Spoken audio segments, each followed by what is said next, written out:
আসসালামু আলাইকুম ওয়ারহমাতুল্লাহ। প্রিয় দিনী ভাই ও বোনেরা, রমজানের সবচেয়ে বরকতময় রাত লাইলাতুল কদর। এই রাত হাজার মাসের চেয়েও উত্তম। আল্লাহ বলেন, লাইলাতুল কদর হাজার মাসের চেয়েও উত্তম। এই রাতে ফেরেশতারা এবং রূহ অবতীর্ণ হয় তাদের রবের অনুমতিক্রমে সকল বিষয়ে।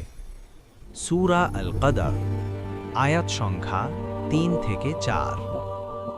এই রাতের ইবাদত হাজার মাসের ইবাদতের চেয়েও বেশি সওয়াব দেয়। আল্লাহর রসূল সাল্লাল্লাহু আলাইহি ওয়াসাল্লাম বলেছেন, তোমরা রমজানের শেষ দশকের বিজোড় রাতগুলোতে লাইলাতুল কদর অনুসন্ধান করো।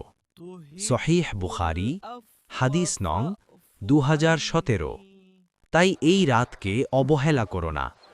দোয়া করো, তওবা করো, আল্লাহর কাছে ক্ষমা চাও। হয়তো এই একটি রাতই তোমার জীবনের সবকিছু বদলে দিতে পারে।